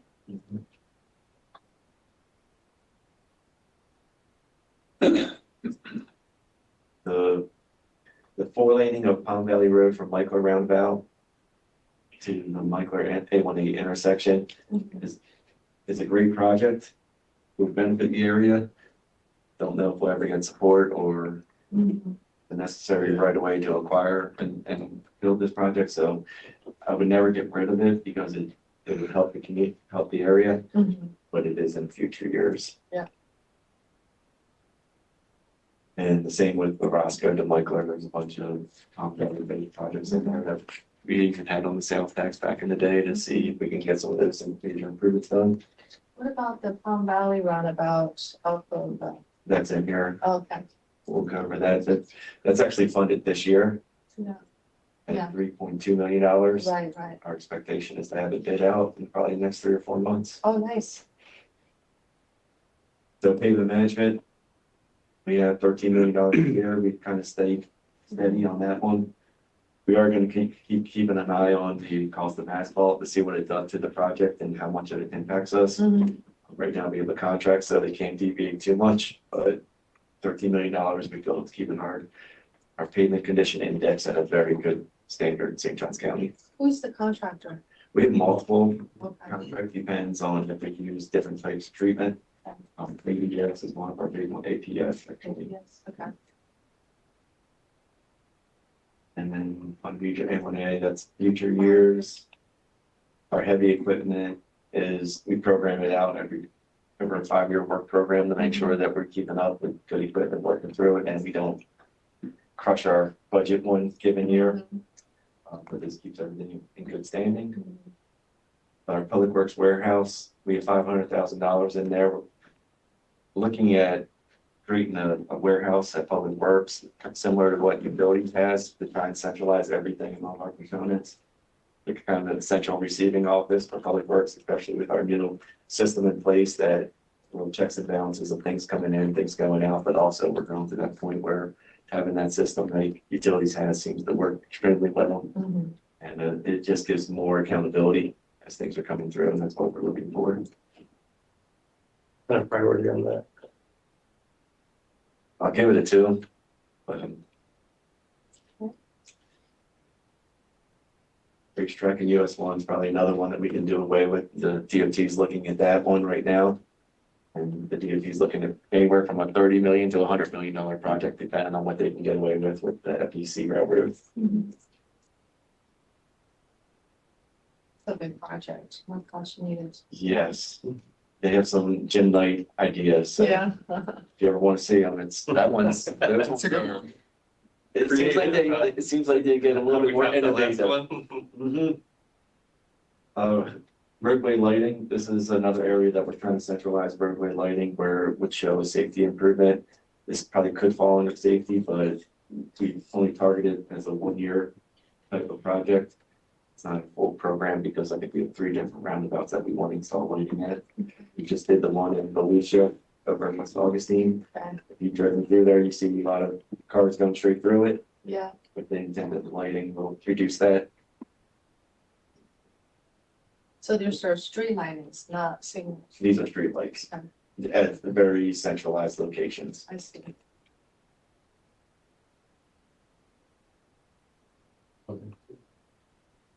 Yeah, I put that as a 1 because I mean, that's a safety improvement. And then the next ones are Robert Bridge that are future. That one's actually about to start. I'm gonna look at the $2 million. I don't even know if we need that because we have a grant and we have under construction right now. We're actually currently moving on that project. Santa Rosa is an area that we received a grant in the previous couple of years, but this $500,000 would let us finish up the next phase of construction. Yes. Shore Boulevard sidewalk. This is an area that just, there's a gap in the sidewalk down there, and the reason why it's not in the countywide sidewalks program is because of the cost associated with it. Mhm. But I would put this as a 3.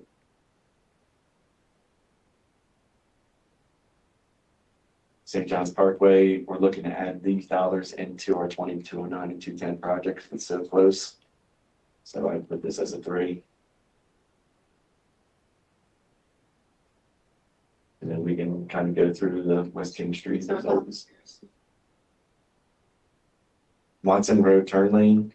There is an offset down there by the Bellaterre. You probably remember a lot of that coming back to the board. But adding the turn lane on Watson Road would really help the efficiency of that intersection. Mhm. We actually had the DOT, since it's US 1, they are going to conduct the ICE analysis, the intersection control evaluation, Okay. and then provide us some feedback on how to improve that area. That's an inconvenient name. Yeah. Yeah, the ICE name might change. They might have an acronym for that. Right, where are you going on that one? I put as a 2 for next year because I don't know when that ICE will be. Okay, depending west.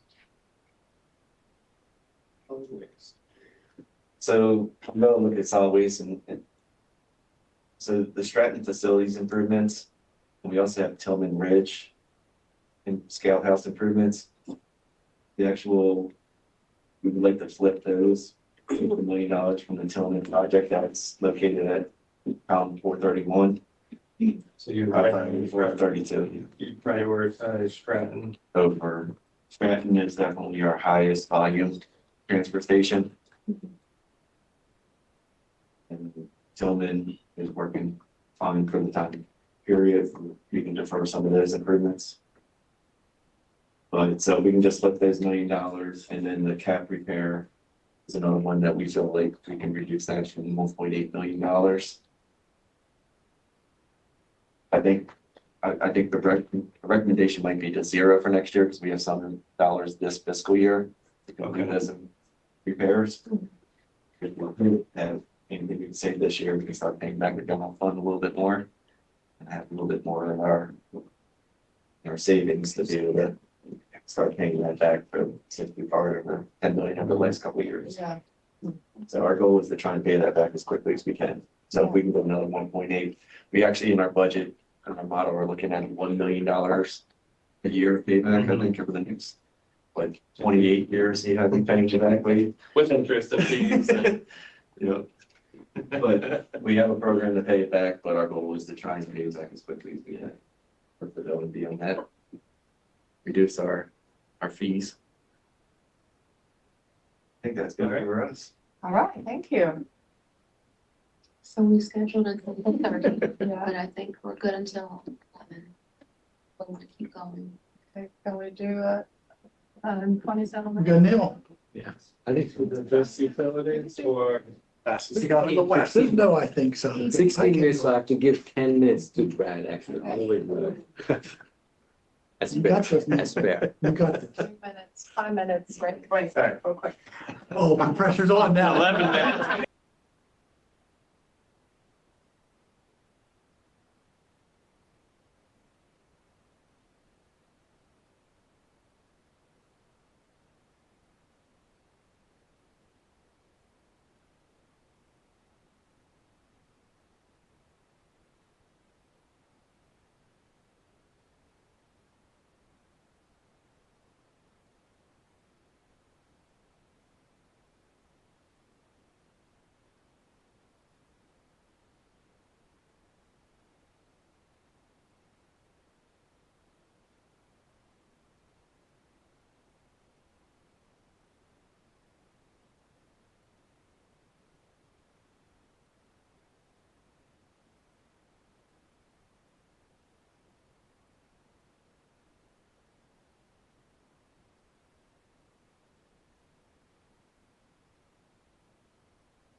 So, but we got people. To bring that idea at the right. So, okay, that's great. Thank you so much. We're back. Utilities, speed round, Neil.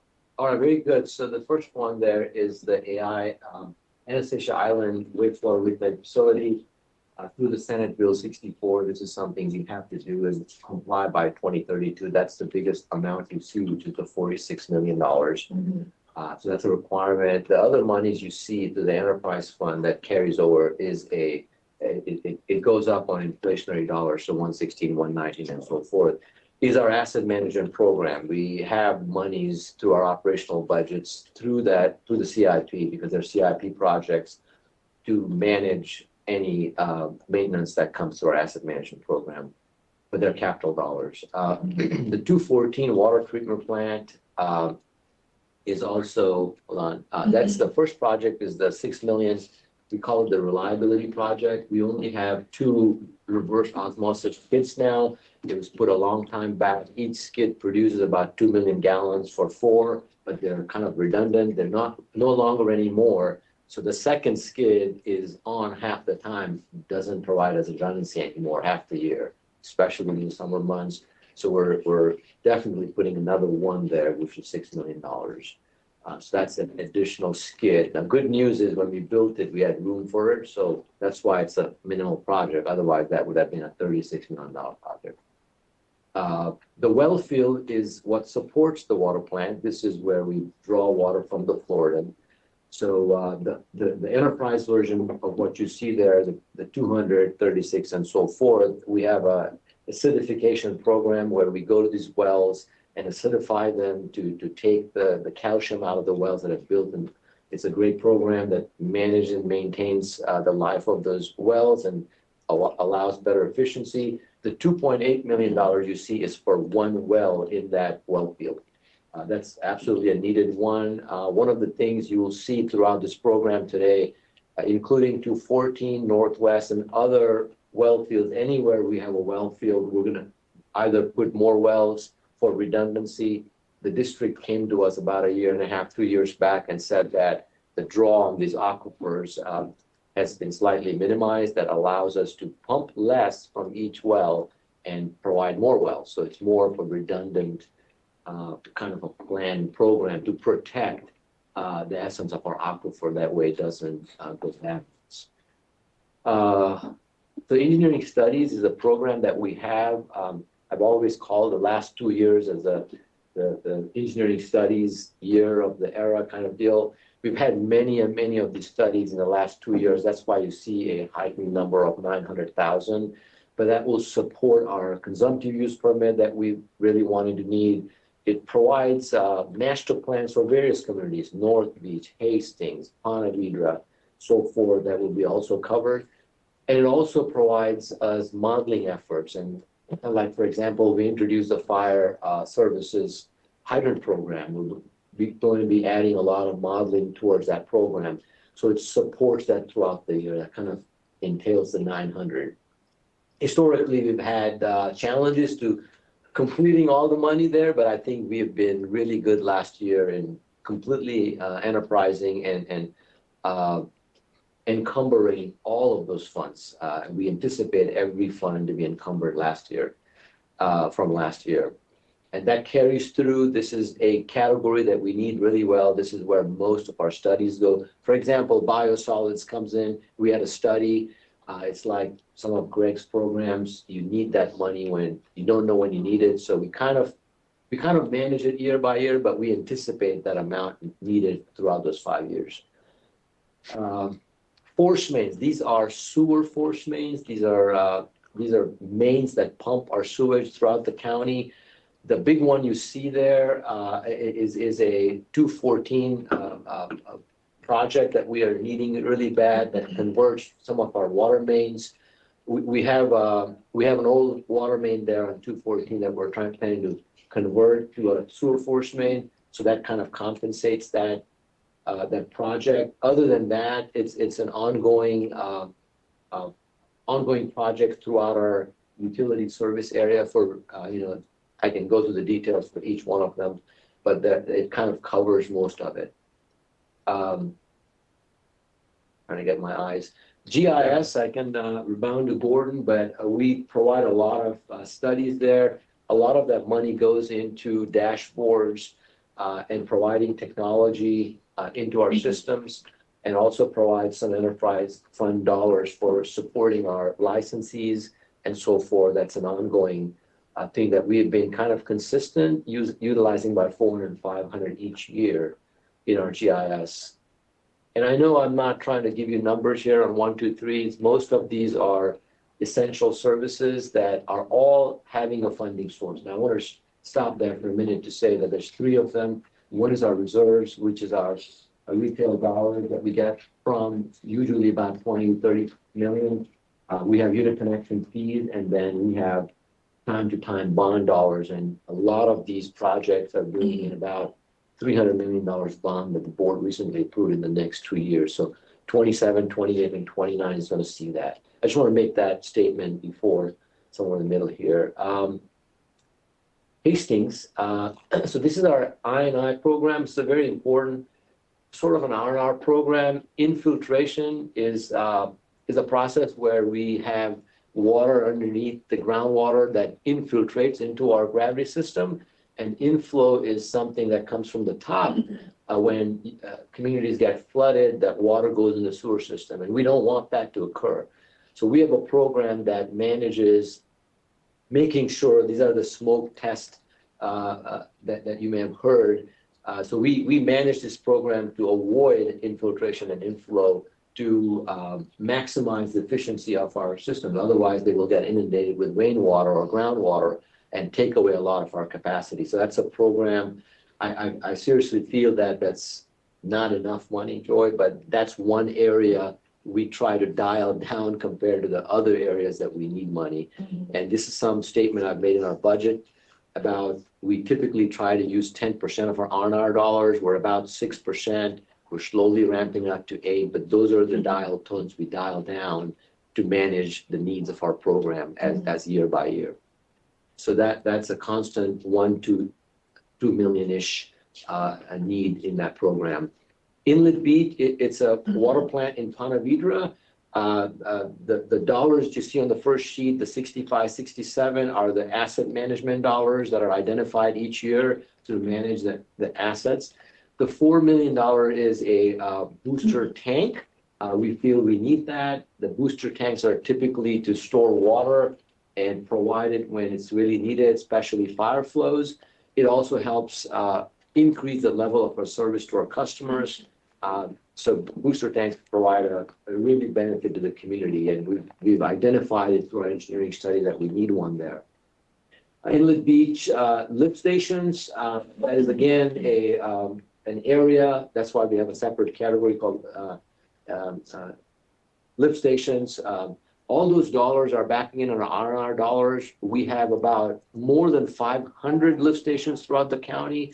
So this is also through our asset management program where we make sure that the lift stations are either rehabbed or in some cases revamped for capacity purposes. So that's something we average, $4 to $6 million a year. That's also in a program that we could use a lot more, but we manage it. But I would say in the early 2015 to 2020, we pumped in a lot of dollars that has reduced that need there. So it's a great job by staff how we manage that program for that dollars. But we have over 500 lift stations, so it's always a need.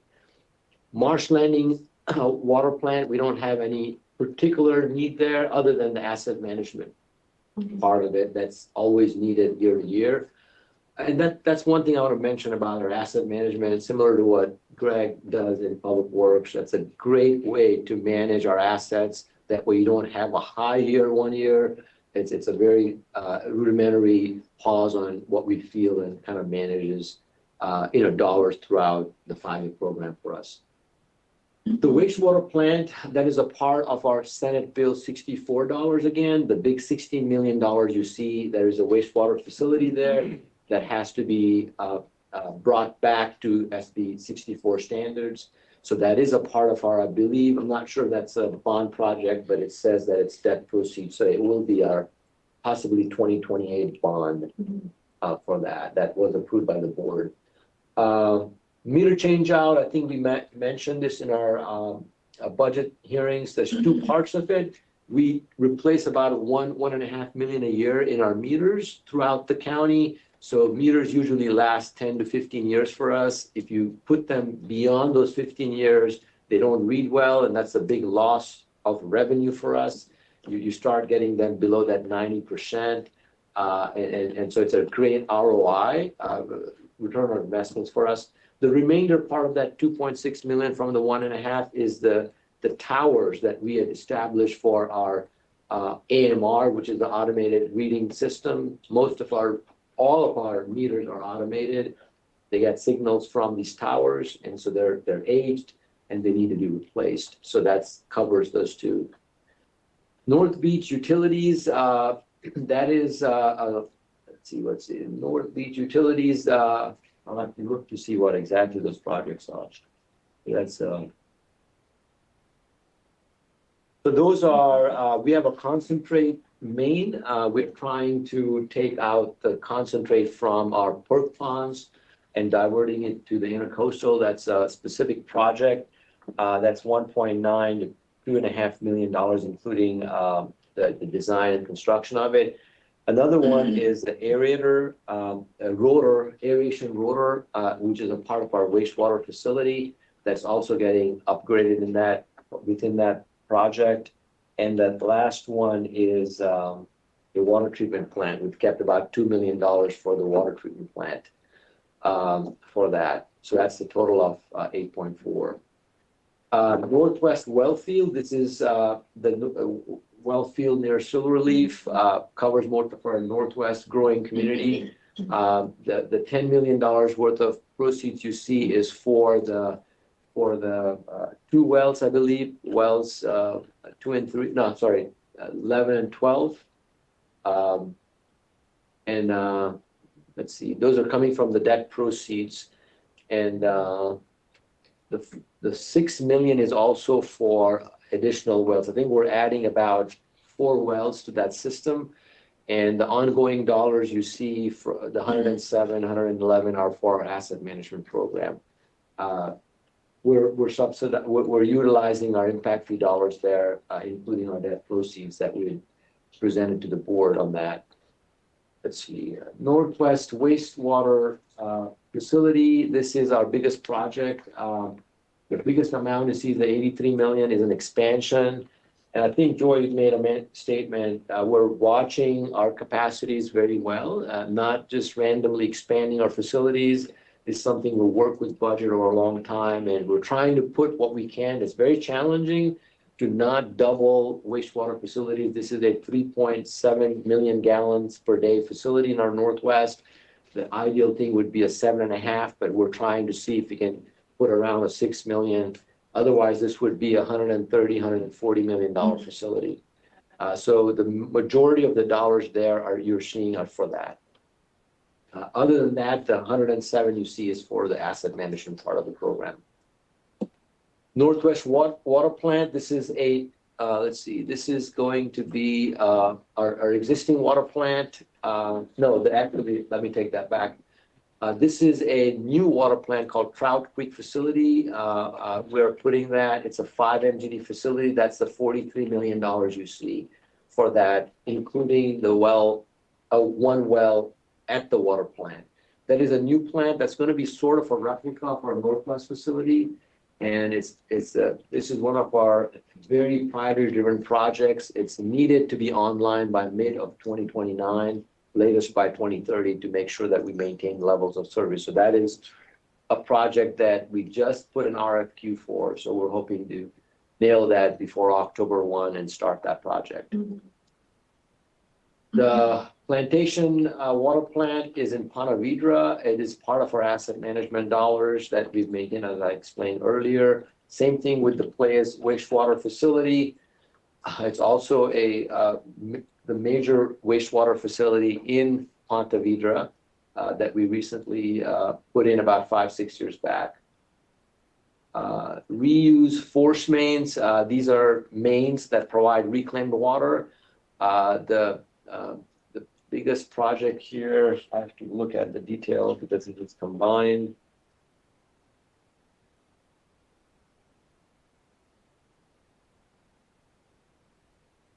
I believe I'll have to get back on that because it is kind of combined and I'm forgetting what that project is, Wade. Because you combine it, I have it as a line item somewhere else. I can come back to that. It is a debt project, so I think it should be a pretty straightforward project that we've recognized. The Sawgrass facility, this is, Joy, something that we're going to come back to you as a separate meeting. We have, that was an old facility that we decommissioned, but we have a water plant there and a wastewater. And we cleaned that project. Great job with Gord's staff cleaning that thing up. And this is where the sheriff's office is very interested to put a satellite facility. We have an interest of putting some warehouses because property values in Ponte are very expensive. It's very centralized. And our need for the project is in the future, but we want to work with the sheriff's office and work with admin on that one. I know we have an upcoming meeting. Is that Friday? Yes, correct. I actually been working with Dan on that. Yes. Okay. But our dollars, Dan, are in the future years, but we can work with you on that. The Sawgrass water treatment plant is asset management dollars. State Road 16 is pretty much asset management with the exception of the 2.5. That's a plant upgrade to bring it to a higher capacity by putting some disinfection improvements that will allow us to qualify for a bigger facility, a 1.5 MGD facility. It's the best way to, it's the lowest amount of dollars you put into increase the capacity these days. Staff found a way to do that.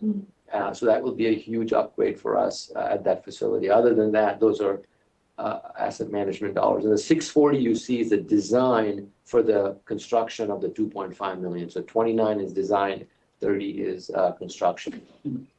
207 wastewater facility. This is a brand new facility we just put in. The biggest project that the utility in the county has done for $191 million. Those are typical dollars we have that we think we need. I know it's a newer facility.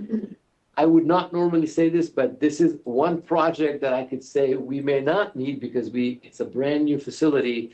Asset management typically starts later on, but I think staff wants to put some dollars in case something happened. The 4.9 is for a master lift station at the old 207 plant, which will help attenuate and allow us provide more capacity from the southern side of our area, which is the Watson Road and the Shores area. Telemetry funds is something that is sort of our countywide funds for making sure that we get the best ROI and efficiency throughout our system. Those are our automation dollars that make us smarter, faster as a utility. That's what we've been utilizing and averaging. The water booster stations, this is, I think, the $18 million. Let me see what that one is. Again,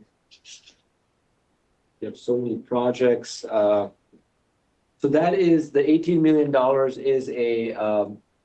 is a pipeline, actually. Actually, let me take that back. It is a blending station at 214. So one of the things we're doing, we're transferring what we call the cheaper water from the northwest to the southern areas rather than upgrading our water plants, which is the 214. It will be much more expensive to use that. That's a reverse osmosis system compared to the aerated chlorinate and degasification in the northwest. So this project will allow us to transfer 3.5–4 million gallons of water from the northwest down south that we feel that's more efficient in that system. The other two big numbers you see, the 2.2 and 2.3 we have booster stations throughout the county, one in the Shores area, one in the State Road 16 near Mizell Road. They were probably getting a do-over or a makeover. Those are very old systems. Our electronics or electrical systems are old, not as automated as our newer systems. So those are very much due there to do. The water transmission mains, this is, we put mains throughout our service areas for redundancy and reliability, and in some cases, new services. The $24 million you see is for Again, a part of that other project that I mentioned earlier, the 18 million, is this is the physical water main from along 2209 that will connect northwest to the south. The $18 million was a blending station. So when you mix two different kind of waters, you have to have a proportionate share of how you do it, and you have to blend it with the certain chemicals to make sure that the water quality is sustained. So the 18 million is the transfer station, the 24 million is the pipelines. The utility impact fee, that's not part of our overall impact fee study. It's part of your own resolution. Was that through a It's a resolution? part of our ordinance, and it's actually a state statute requirement to make sure that, just like the impact fees, we have rules per se from the statute that requires us to look at it from a time in and time out. And those reflect the nature of the growth in the community and the need of projects in the community. And that's why they're different for water, wastewater, and reclaimed water. And that's studied, that's a periodical update as well, just like our regular impact fee schedule. 100%. And it was recently done when we presented the board for the bond. So we recently updated it to make sure. And I believe the board approved in May, we had new impact fees to make sure they were consistent with what is needed. Do those impact fees are subject to transferability as well? Or if it's transferability in terms of our transportation parks and all these impact fees can be transferred for impact zones, but this is very home specific. We don't have zones. We've not established zones. There's only one zone for us all out, but they're non-transferable to water versus wastewater. So water stays in water, wastewater stays in wastewater. Reclaim tends to go into wastewater because it's a part of wastewater, but they're non-transferable. They're reserved. We have a special reserve fund for the impact fees that budget keeps up with. Are they transferable from development to different developments? Yes. They are. They're countywide. That we could use, we don't have to use the impact fees, unit connection fees for Silver Leaf and not use it for Basin. We could use it as long as the project qualifies. They're capacity-driven projects. So similar to Greg's, they have to provide capacity to the system. They cannot be used for R&R. So I cannot retrofit a lift station with unit connection fees. I have to make sure that we are providing capacity and service to them. They've been collected from the resident or the customer to provide capacity. It's their way to bring in the capacity of the system. So are they, would the developer receive credit for impact fee? Yes and no. So if the developer qualifies for a credit, typically we reimburse them. If you take $1 off the unit connection fees, 66% of that $1, so 66 cents, goes to treatment. Same with the water. So anything with wastewater or water treatment, the 33 cents goes to the transmission. Most of the times developers tend to get reimbursed if they put a project for that 33 cents. They typically don't get reimbursed for the treatment component, although there are examples where the developer has helped us provide land for a wastewater facility and we will reimburse a portion of them. Okay, gotcha. So it's more of a financing mechanism to have the transmission lines to be built. Correct. Beyond what they need. We also have a rate stabilization model as for how we stabilize our rates to make rate competitive. I don't know the exact amounts, but it used to be about 1 million each for water and wastewater, where we put that money in our enterprise fund, which is allowed to do that because remember, these fees are also utilized to pay for debt dollars. So that's how we utilize those funds. What that does is it stabilizes our rate base. Not many utilities can do that, but we've been doing that for quite some time.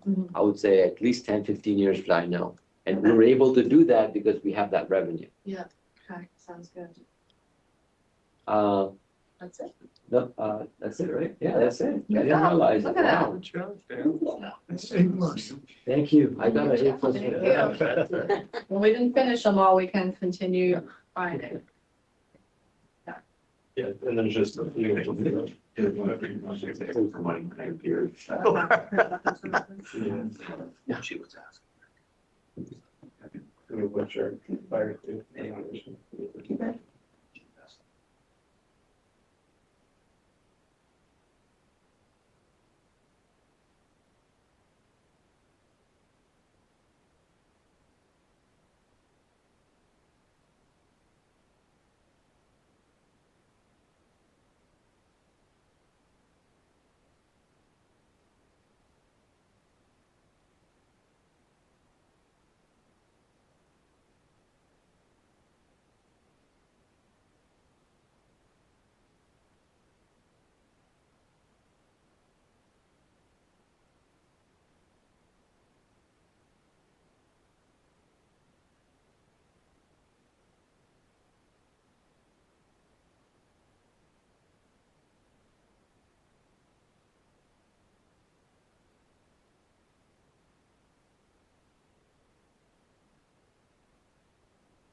Forum. I mean, I'm on